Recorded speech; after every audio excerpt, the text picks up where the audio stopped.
Hey everyone, super excited today to be joined by the legendary John Barrows from JB Sales. We're going to be getting into sales, pipeline building, prospecting, John's opinions of it, what's happening, what's the state of things and the future. But John, I'll let you introduce yourself and then we can kind of go into it. Yeah, thanks for having me. I'm looking forward to the conversation. So John Barrows, CEO of Sell Better by JB Sales. I've been in the game now for about over 25 years or so. Been a practitioner all the way through, but I'm training some of the fastest growing companies out there like Salesforce, LinkedIn, Box, Dropbox, Amazon, Google, and mostly on prospecting training, which I do still to this day, every day, and trying to evolve with all the cool tools that are out there, like what you guys are working on and everything else, and trying to help sales reps stay relevant in this world of tech, which it's getting harder and harder to do. Yeah. And just getting straight into it, like your background, I was looking through your LinkedIn. You started selling, was it tools? Were you actually selling tools? Or you were doing like live events and then you've kind of gone into tech. And then it looks like you did your time at Xerox as well. So was that just, Yeah. what type of selling was that? Yeah, that was I kind of fell into sales like everybody else. I got my degree in marketing because I didn't know what I wanted to be when I grew up, and kind of drank my way through 4 years of college there. And then my first job, I didn't like all the jobs when I got out into the market as far as what was out there for marketing. So Black and Decker, who is out of Maryland, they recruit heavily out of University of Maryland, and so they had this opportunity to run DeWalt. DeWalt is owned by Black and Decker. And there was a swarm team, this new idea that they had, which was effectively an event marketing team, right? But they had it under the auspice of sales. And so I did that for a while and then got promoted to go sell to Home Depot, right? So I never had to sell anything. I just had to kind of show people the stuff and say, okay, cool. If you want it, go buy it, right? Yeah. But there was no quota or anything there. And then I went to Home Depot, and that's really where I got started to sell, because Home Depot obviously had to buy DeWalt, but I had to take that $10,000 order and turn it into a $100,000 order with end caps and promotional stuff. So that was a little bit more sales. But then Xerox is where I got my real sales education. I mean, I was selling copiers to the government, so I couldn't even negotiate on contract. It was about as bad as it got when it comes to selling a commodity. And that's where I really learned about solution selling, because that's, Xerox actually invented it back in the late 70s, early 80s. Relationship selling and kind of bottom up versus top down, because I couldn't go top down with what I was doing. Yeah. And also I learned how to take rejection quite a bit. So, so I did that. And then I started a company with a few friends of mine from high school, and we did outsourced IT services to the SMB market. So it was Thrive Networks. 23 years old, didn't know what I was doing. So took every training I could, Sandler, Miller, Hyman, Taz, Spin, you name it, I was taking it. And I came across this one group, Basho. Loved it because it was super tactical, and I used it to help grow Thrive up. We ended up being the fastest growing company in Massachusetts for about 3 years in a row.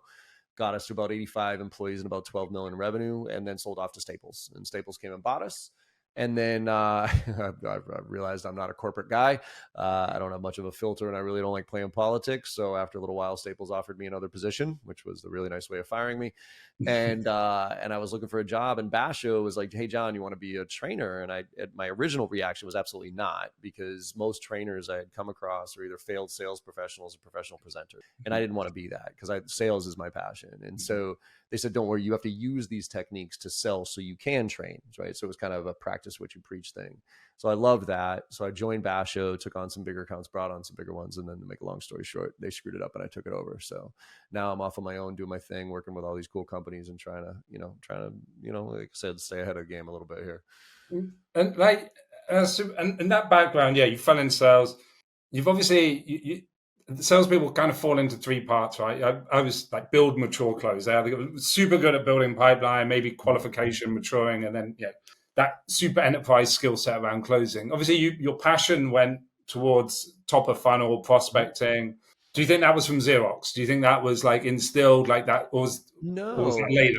No, actually, I think it was Thrive, because Xerox was a little bit like a dual role. Like, it was kind of account management. I had existing accounts that I had to upsell, and then I had net new. But I think back then it was like 50-50 or 60-40 or something like that. So I did have to do net new, but I also had to make sure that I was paying attention to my base, right? Because that's where because I sold to state and local government, it wasn't onesie twosie type copiers that I was trying to sell. I was selling those huge multi-million-dollar things that were, that your checks come in the mail, that type of stuff, right?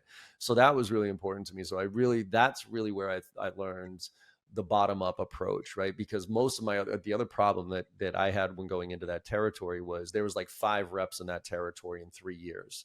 Mhm. And so nobody trusted Xerox at all. So when I would go in, where a lot of my other private sector partners or colleagues were going in and flipping copiers all the time, like when they first started, I was going, okay, cool. And people like, yeah, piss off. We're going to see another one of you in 6 months. And they didn't trust me at all.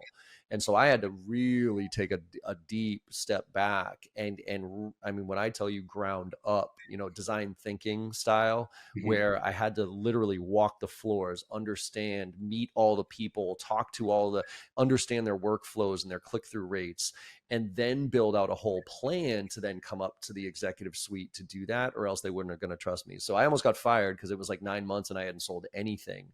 Yeah. And my boss was like, I thought you were some big wig here, because I had interviewed well and they'd put me into the hardest territory.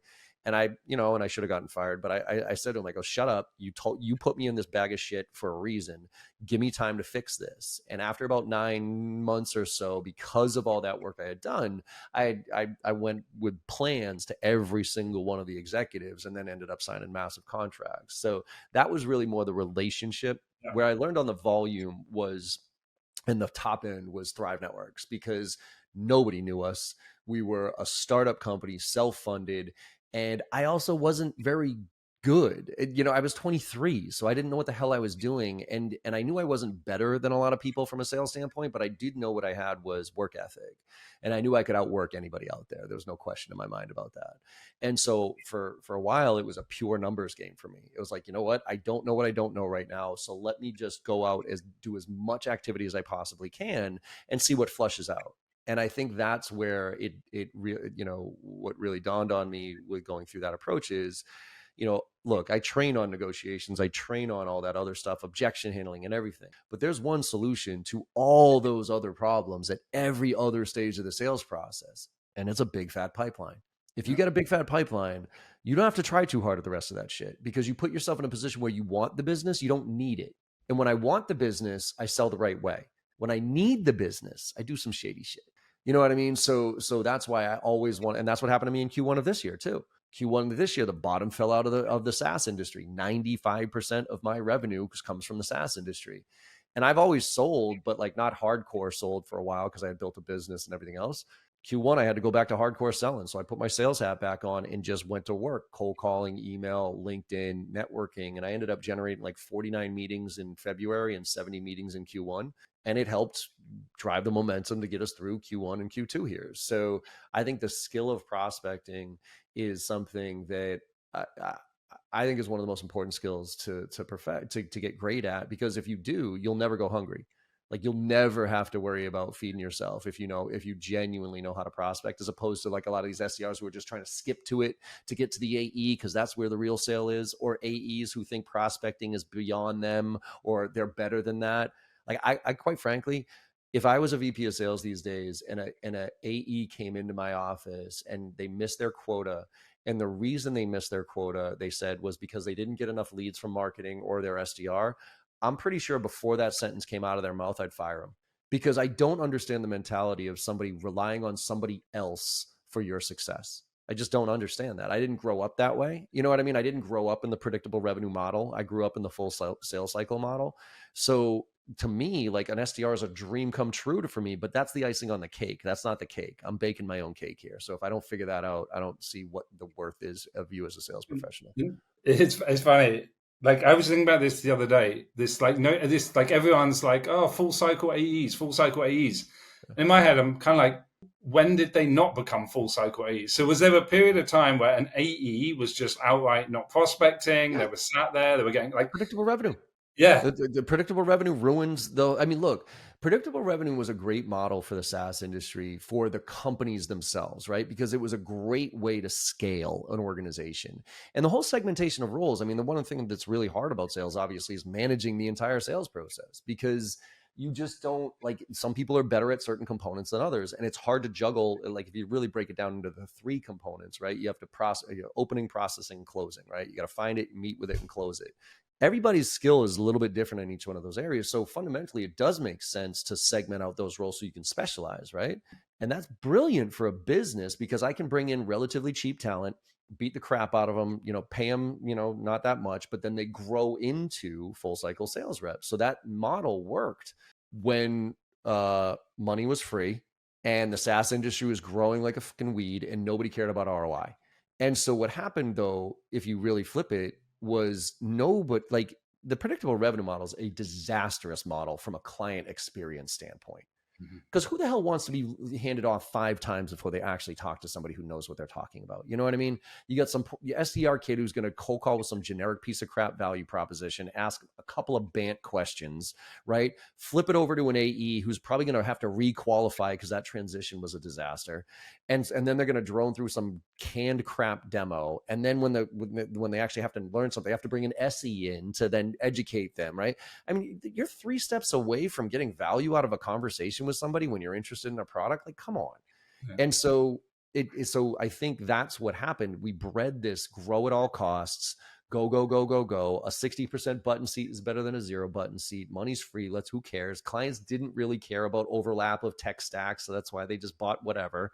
And we skipped the fundamentals and we got the AEs to be lazy because we were filling their funnel with all the new opportunities that marketing was generating for them.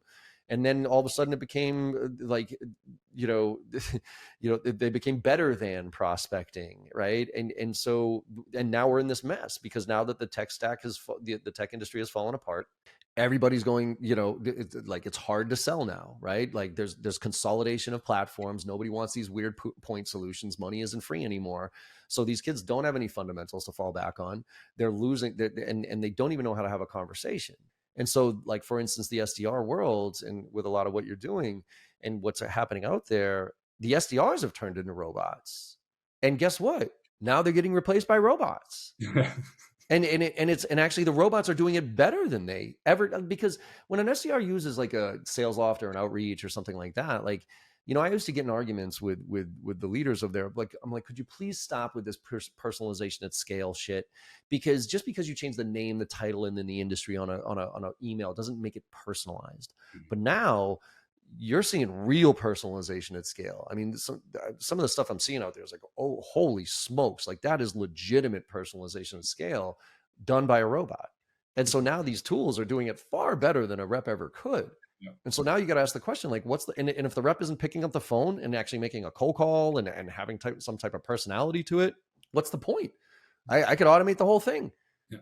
So I think that the whole industry is breaking right now because the SDR model, the last thing I'll say on it is, it used to make sense when the SDR stayed long enough at the organization to become the AE and then stay for 3, 5, 10 years as an organization. But now the average SDR stays in the company for less than 14 months. Forget about the role. They stay at the company for less than 14 months. So now as a owner of a business, you're going to invest a bunch of money into SDRs who are way overpaid and get a miserable conversion ratio so that they can leave in 14 months and go find another job. Like that doesn't make any sense. Yeah. And I think touching on that, like you've seen this, and it's funny you mentioned the leader discussion down to SDRs. There's also been this huge disconnect between what senior leaders, CROs, CEOs, VPs of sales think that their SDRs are doing and what they're actually doing. Yeah. They are like, we research every single account. We've trained them on enablement. They know what personalization techniques to use. They personalize stage 1 of every email. But the reality is they do not do that. They do not. They do not do that. Maybe 5% do that. But 95% of SDRs are not doing what the senior leaders think they're doing. Nope. And then when results are now poor, now they start like looking into the data. They start looking into the personalization. And they've worked out we're basically paying people just add to sequence, add to sequence. And you're paying. I don't know why did you pay for that? Like when I could pay a marketer can do that even before all this AI stuff, a marketer could do what they're doing 1,000 times better and way cheaper, and actually look at the data and the insights and make the adjustments necessary to tweak it, right? Because that's what marketers do. They look at the data. Sales reps don't look at the data. They're just going to go, you know what I mean? And again, I want to make a point about this. It's not the sales rep's fault. It's actually leadership's fault, because it's like the trophy generation, right? Everybody, kind of rips the trophy generation. Oh, every kid wants a trophy. It's like, okay, well, who gave them the trophies? Like when you and I grew up, okay, I'm betting you were similar to me. Like if I came in anything more first, second, or third, like anything other than that, I was upset. I was upset. I was bummed out. But my parents were like, "Well, okay, well, figure out how to get better. Like if you want to be better, then you got to work harder at it, right?" Whereas now, kid comes in 10th place and they get a trophy, they get a whatever it is. So they both you and I felt bad. The kids today feel bad when they lose, but when we felt bad, our parents said, "Go figure it out." When they feel bad, "Oh, I'm sorry, it's okay." Yeah. So it's not their fault they're the trophy generation. We turn them into the trophy generation. It's the same thing with SDRs and BDRs and AEs. We've turned them into these robots who think that hitting 50 cadences a day is what they're supposed to do. And we've ignored the fundamentals: business acumen, curiosity, EQ. Yeah. Those are the type of things we've stopped even trying to engage with. And you add the fact that now we're in this virtual world and they don't even, I mean, when I was in sales, when I first got into sales, I didn't get a ton of good training or any of that crap, but I was in the bullpen.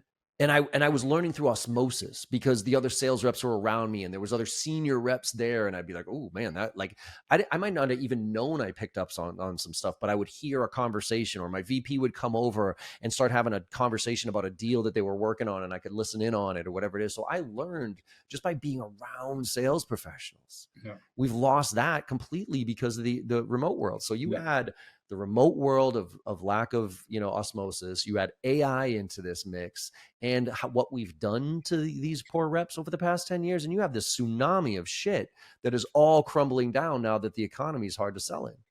It sounds like, the way you're saying it, it sounds horrendous, but that is the actual state. That is literally the state of like the industry right now. Yes. You've got literally a bunch of kids just hitting add to sequence, add to sequence. You'll have all these posts on LinkedIn about like, "Oh, I love listening back to my gong calls at my team," and I can no one's listening to any gong calls. No, they're not. No one is listening to any calls ever. And No. they're saying that, but like going back, and now everyone's coming back into the office because they've worked out productivity is down, enablement is down, people aren't learning. They're watching Netflix for like 4 or 5 hours a day, surprise. And now it's like everyone knows that was happening, but now like it's a thing. Yep. So what's happening now? So where are we now? You've kind of like same as me, right? We've gone through this. We've seen like free money, tons of marketing money, lots of money spent on acquisition, CAC through the roof.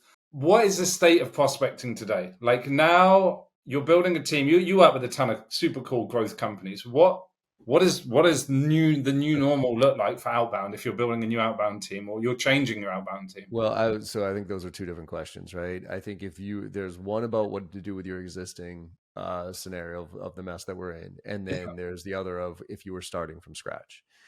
Because I will say there is an argument right now to burn everything down and start from scratch, period.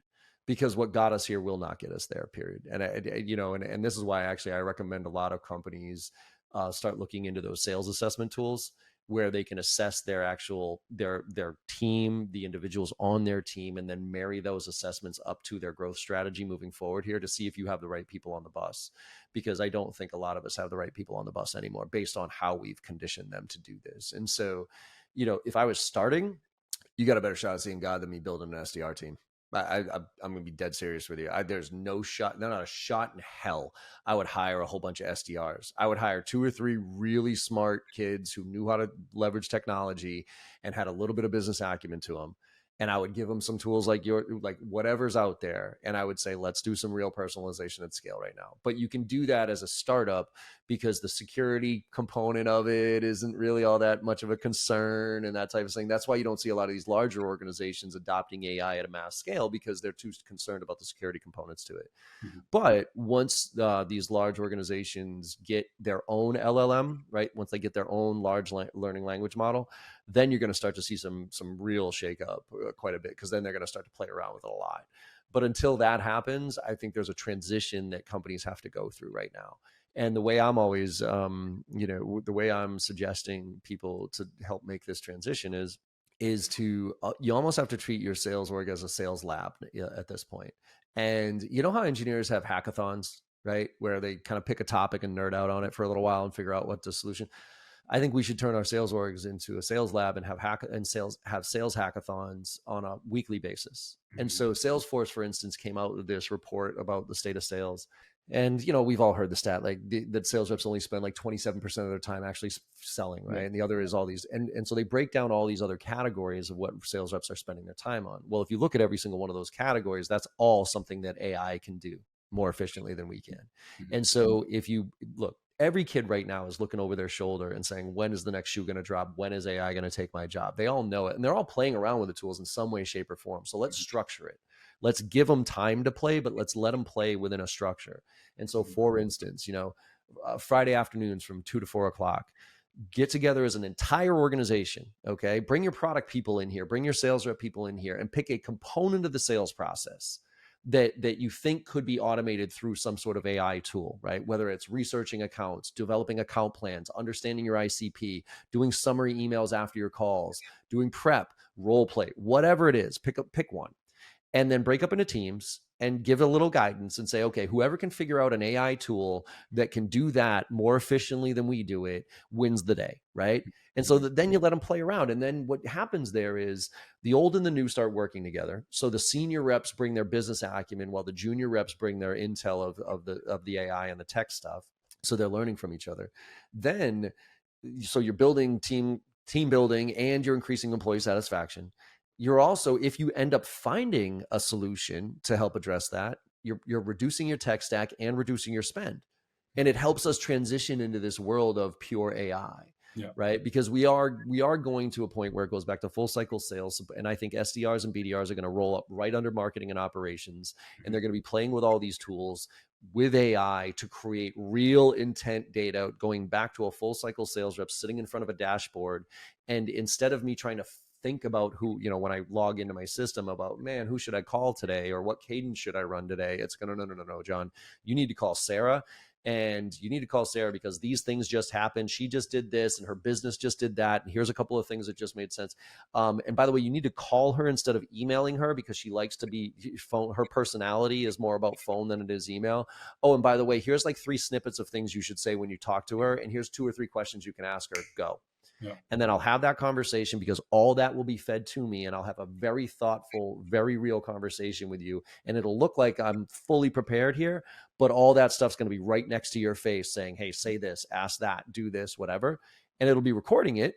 And so then when we're done here, it'll summarize that conversation, fire it off, implement it into CRM and allow me to go back to do my, the next one. And I think that's what the vision is. If you almost look at, I'll shut up after this is, you ever remember Minority Report with Tom Cruise, right? Where he had those gloves and he was just kind of swiping. The new Apple thing coming out looks like that as well. Yeah.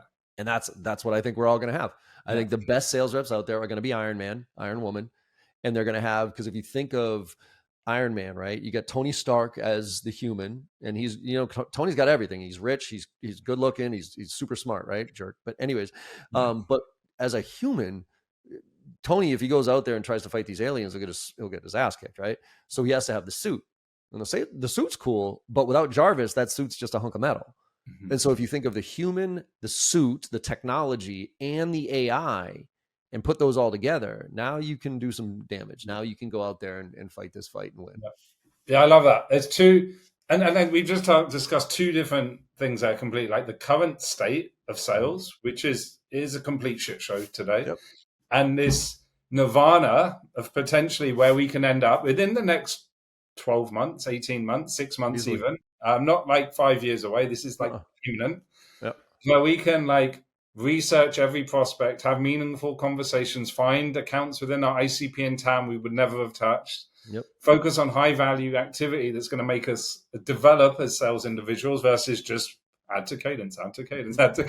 Yep. Where's my pay rise? When am I becoming AE? Yeah. So I think like that future looks bright. I think that it's funny, the UK government, there's lots of stuff about AI is going crazy. And the main story about AI is how can we control it? How can we control it, regulate it? And then there's the other arguments like, what about schools? Right now, there's no one within our schools learning about AI. Like there's kids going in, they should be like learning about this right now. And by the time they bring it into the education system, maybe it's like 2-3 years away.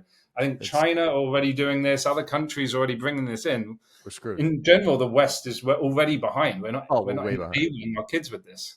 We're way behind. And that's why when people talk about regulations, like, you're out of your mind. You can't regulate this because the cat's already out of the bag, and China's not going to regulate it. Russia's not going to regulate it. So if we regulate it, we will obviously impede our growth and our understanding of this stuff. And so you have to let it go. You just have to hope that the good AI outweighs the bad AI. You know what I mean? And we can point these robots at each other. But as far as you're spot on as far as the education system here. Our education system has been shit for years, for crying out loud. We're still teaching kids back in the Industrial Revolution age, for crying out loud, about how to sit in a classroom and memorize shit. Like, I like, that doesn't make any sense to me. And I think colleges are a joke. I think our higher education right now, like, I'll be shocked if my daughter goes to college. She's 12 years old right now.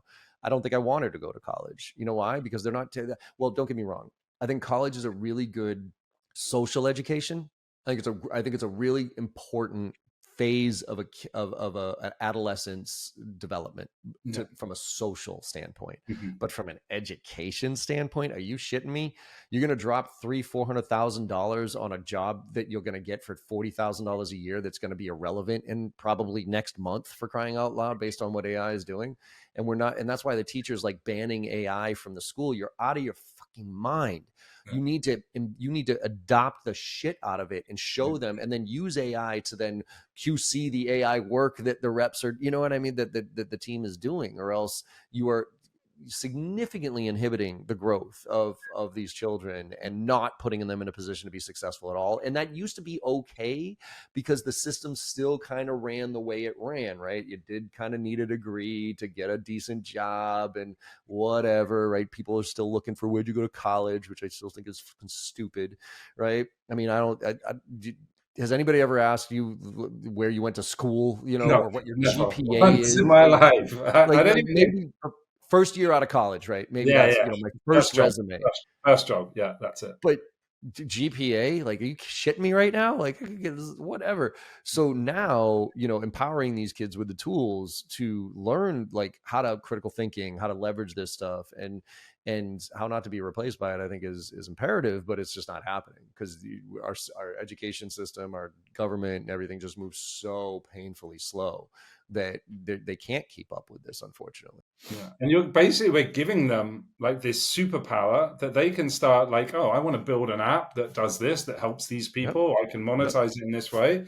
And they can do that today. And if you start like, it's like kids who learn new languages. Like, everyone knows, like, if you can start them early, with sports as well, you start them early, they have less fear of failure. They take it on, they absorb it. We're literally holding them back by not enabling them with this tech in the education system. Kind of coming on to final couple of questions here. We've touched on a few points here. We've got what future sales development should look like, what the history, what it's looking like today. What about these kind of AEs and SDRs, good apples who just joined the companies during this really like bad phase? Yep. Smart people who've become lazy. Potentially, they've got 5 to 7 years experience. Yep. Their resume looks good. They've got some nice deals on there, promoted from SDR to AE. Sure. But fundamentally, they've never prospected. Those deals were just order taking. There were inbound leads, hot inbound leads, a VC introduction. Mm-hmm. How do they? And I'm interested. How can those people be fixed? Can they be fixed? Can they change the way they work today? Yeah, everyone knows who they are. Anybody who's gotten out of shape can get in shape. Mm-hmm. They just have to make the fucking choice. Mm-hmm. I do my trainings these days. The analogy I use here for people, I try to wake them up with my training too, which is I start it all the time because I did this one time where I was in front of about 500 people doing a session, and at the end I do a Q&A. And at the end, one of the reps asked, "Hey, John, we see all those logos up there, and quite frankly, all those logos are competitors of ours. So if you're going to train us all on the same stuff, how do we differentiate?" And my answer to him was 10, 60, 30. And he goes, "What?" I go, 10, 60, 30. I go, 10% of you in this room are going to take what I tell you and execute at the highest level because that's the type of people you are. 60% of you in this room are going to do something different because it's easy and it makes sense. 30% of you in this room ain't going to do shit different. So the question isn't how many people can I train? The question is what percentage do you want to be in? Mm-hmm. And I focus on that middle 60%, right? Just like everybody does. But I think there's a upper end of that 60% and then a lower end of that 60%. The lower end are the B players that are always going to be B players because they don't have the drive, the ambition to get better. They're comfortable with where they are. They, whatever. Unfortunately for them, they used to be able to hide. They're not going to be able to hide anymore. They're going to get replaced. The ones who are going through the motions, 100% are going to get replaced. And by the way, I'm not just talking sales. I'm talking every other profession on the planet. I mean, think about healthcare, think about legal, think about lawyers, right? Lawyers, the way you become a lawyer to stand in front and do your thing, you have to do a shitload of bitch work at the beginning, right? And it's all case precedent and you're doing research and all that other stuff. All that's completely gone away at this point. I can go to ChatGPT and say, hey, could you go find, scan through the Library of Congress and find me the 3 cases that are most relevant to my case to help get my client off? And they'll find something back in 1898. You know what I mean? That's like, hey, this case did that. And you can Goodwill hunt it all day long if you want to. So I think they're in trouble, but it's the one that I'm trying to speak to is that top end of that 60%, the ones who want to get better, who are willing to put in the work, who are willing to learn new things and get uncomfortable and make mistakes and learn out loud like I'm trying to do right now.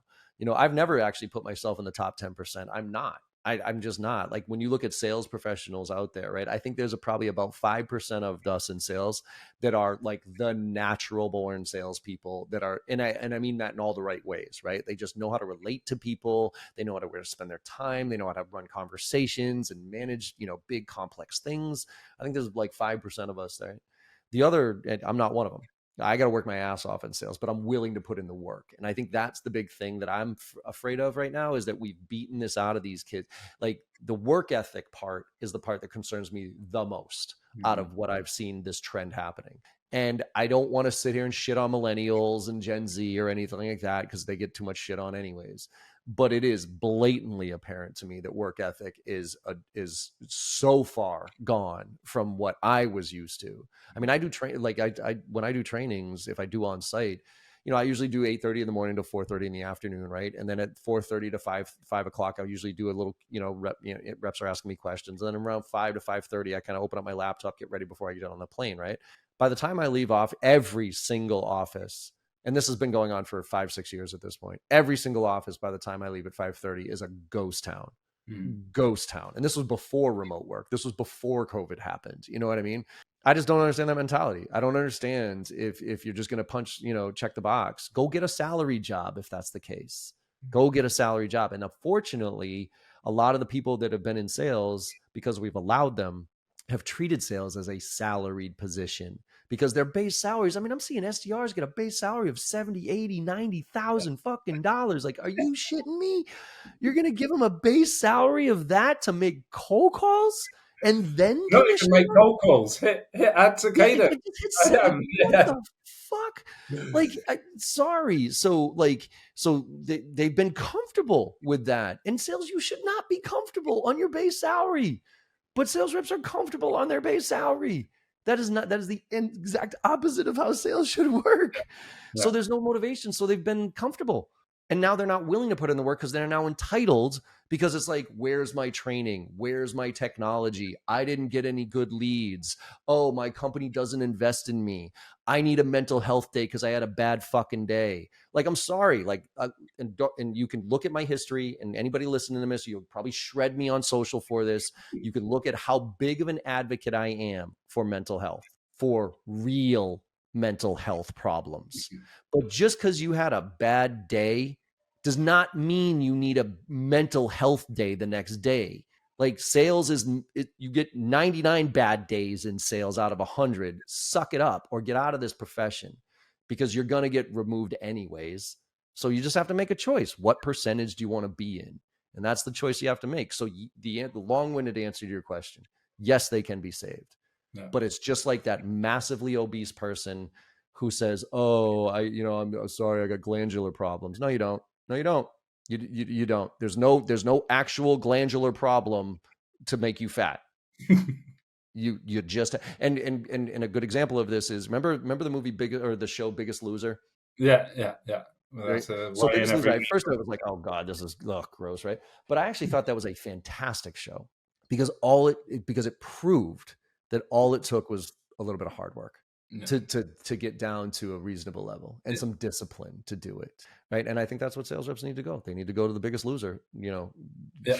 boot camp, if you will, and say, all right, do you really want to be successful here? And do you really want to stay in this industry? If you do, level up. Yeah, it's funny. Like sales is fundamentally a hard and difficult job, and It should be. it used to be other departments would be like, oh, I don't want to go in. I'm scared of going. But have you noticed the transition of like the CS people and pre-sales people who have now moved into sales because they've seen it and they're like, oh my God, that guy earned like what, 50 grand last month. He does nothing all day. Oh, you just have, and they take the pre-sales. They actually, people have been trying to jump into it because they're like, this is easy money. They've seen this is easy money. Easy. And it's no longer, those days are gone. And it's funny, you mentioned another point now, like, and I think another thing that's happening is like COVID has meant anyone can work from anywhere. Like we hire remotely, we're like UK, we've got employees in Canada, US, UK, other parts of Europe, and it's like whatever, it's cheap. I'm just trying to find good people. And now you have like remote hiring is so easy now. And I'm going to pay significantly less hiring in certain parts of the country, world. And on top of that, we now have ChatGPT. So you're enabling those people. And if everyone's at home anyway, like this is real. So I think coming back to like discipline, hard work, people just have to do that now. Put in the work. They just have to start. It's funny. People ask me, John, well, how do I get started with ChatGPT? I'm like, you know what? That's a great question to ask ChatGPT. Like literally go in and say, I'm a 47-year-old man. I live in Boston, Massachusetts. I'm a CEO of my own sales training organization. I have no idea how to use ChatGPT. What are your some suggestions? And it'll tell you. And then you just go down the rabbit hole. Now, what you have to do, I think, is you have to compartmentalize it again. You have to almost bake it into your routine so that you're not going down the rabbit hole and just going down random things. Like, so for maybe 30 minutes a day, grab a new tool, jump into ChatGPT, ask it a question, use it to prep for a meeting, use it to do some research, just to see and get used to it. Because that's the big thing I'm worried about here, is that there's a lot of people who are just thinking it's a trend or it's, that's not going to affect me or whatever. And it's going to. This isn't. Look, you and I have been through some crazy stuff here over our business careers, right? We saw the internet, right, pop. I mean, I graduated college and I was still working in a computer lab. You know what I mean? I didn't even have my computers, and email was like, in 1998, email was okay, but it was still hardcore, right? So the internet, holy smokes! But the internet was still kind of this. Yeah, it made an impact, but it wasn't like this exponential holy shit thing. Then we got DSL, right? So we got high speed internet, and that was like, whoa, look at this. This kind of kicks us into high gear. Then we got cell phones. And it was like, all right, you know what I mean? Like, or the iPhone. It was like, oh, whoa, look at this thing. Now it's right here, right? But all of that kind of did this to our evolution, and it did displace jobs, but create jobs, right? It that type of thing. This stuff with AI is exponentially different. It is because it is learning on top of itself. It is compounding its knowledge, and it's doing it faster than any of us ever could or would be able to. And so it is this hockey stick of, I think this is going to, yes, it will create some new jobs. There's no question about that, obviously. I think it's going to displace way more jobs than it's going to create, though, unfortunately. And so for those who have at least started playing around with it and getting used to it and understanding it and respecting it, quite frankly, I think are going to be the ones that last a lot longer than the ones who are just saying, I'm just going to keep doing what I'm doing. Yeah, it's like crypto. I think like a lot of people will be like, it's just another fad. Everyone's doing this with crypto. Everyone's on Coinbase buying all these coins. And like, no, blockchain's still there, but like AI, this isn't a 6 month, 9 month, 12-month cycle. This is changing. Yeah. And I thought the same thing. NFTs and cryptos, like people are bundling them into this AI thing. That you're wrong, because the reason, and don't get me wrong, I fell into the crypto thing. I fell into the NFT thing too. But the crypto thing, I logically understood that it was always a little weird to me. I'm like, okay, crypto, blockchain, I get it. It's, it's fake money, just like the Wall Street is. But the problem is it wasn't regulated. And when you're dealing with somebody's money, it has to be regulated, because like when Capital One, when somebody steals my credit card and puts a bunch of shit on, I can call Capital One and say, give me my fucking money back, and they'll give me my money back, right? When somebody steals your crypto, it's like, Who are you going to call? The blockchain police? Yeah. You know what I mean? Like, you're not getting, well, it's on the blockchain. Like, yeah, I don't give a shit. Like, how do I get my money back from that person that stole it from me? So that's why I kind of inherently realized that this isn't going to take off until there's a regulatory body that manages it, right? AI is different. It's 100% different because it's not money. It's not, it's information. And when you open up information to people, it's the sky's the limit. Yeah. So, John, amazing that chat. Thank you so much. I think like it's good to speak. Yeah, I think it's good to have like, really good to understand that the past, where we're at today, the future. I think like where we are it is quite depressing where we are today. But I think looking at the opportunity of the future, I think, we're in, if you're enabled and if you have the appetite and if you're willing to invest time into it, you could do something great in the next like 2 to 5 years for sure. And I think that's the mentality switch. You have to have that. The last thing I'll say is this, the analogy that I use. Do you ever see the movie Hidden Figures? No, is that it's a few years old? I haven't seen it, but I know about it. So watch it. First of all, it's a great movie. It's about us going to the moon, right? It's the first time we went to the moon, and there's a subplot in there where these black women were called. They were literally called computers, right? Yeah. And they were way in the back, right? They couldn't go to the bathroom, and so just all the oppression and everything else. But what was interesting was the head of the computers one day was in the main office, and she walked by this big room, and there was a huge IBM mainframe computer that just got installed. And a computer, and again, they were called computers. And she looked at that and she said, that thing's here to replace us. Mm-hmm. And so she had 2 choices. One choice was go back to her team and say, you know what? They just invested in this technology thing. Screw that technology. We got to get smarter. We got to get better at math. We got to get faster at math. Come on, let's improve our skills in math so we can beat that computer, right? That was one choice. Or the other choice, she picked up the manual and she started learning how to turn it on, how to maintenance it, how to use it. And then she brought it back to her team and taught them how to turn it on, maintenance it, and use it. And so when the IBM technicians came to turn that thing on, they didn't even know how to use it. Guess who just went from being 100% replaceable to indispensable? So all I'm telling people right now is pick up the fucking manual and start learning how to play around with this stuff. Because if you don't, you will wake up one day and you will be shocked when you get replaced, because you'll be doing an okay job. You'll be doing an average job. You'll be doing, slightly good work or whatever it is. And then one day some capitalistic CEO is going to look at the bottom line, look at all the problems that you bring to the table as a human, HR, healthcare, days off, 9 to 5, mental health days. And say, sorry. Yeah. It's inevitable. Yeah. Then just use it. I think that's it. Like, I think people who embrace it, just playing around with the prompts, feeding it some data, just starting off with some light stuff, once you can't go back. And the power it gives you, it's going to make your life better, like immediately, day one, not even like anything other than day one. No. So, John, thank you so much. I know you post a ton of content on LinkedIn, so I think anyone listening, like we can find you on LinkedIn, follow, reach out. I know you offer, I know companies who've done your training speak very highly, so get the training, speak to John. Thank you again. Yeah, thanks, man. Just a small little caveat on that. Please don't try to connect with me on LinkedIn. I hit the 30,000 limit and it sucks. So I can't accept any more connections there. And I have to go through and respond to everybody saying, sorry, I can't do this. But you can follow me on LinkedIn. But the fastest way is actually Instagram. So if you want to hit me up on Instagram, it's John M as in Michael Barrows. That's my handle there. And that's where I do all free consulting and everything else. And then if you go to my website, jbarrows.com, that's where you'll see all the other information that I put out there. And then I also got a podcast. It's the Make It Happen Monday podcast that we have some fun on as well, trying to talk about some of this stuff and guide people through it. So appreciate the opportunity here. Thank you, John. Yeah, appreciate that. And we'll put that in the comments as well when we put the podcast up as well. But appreciate it, John. Thanks a lot for the time. Thanks for having me.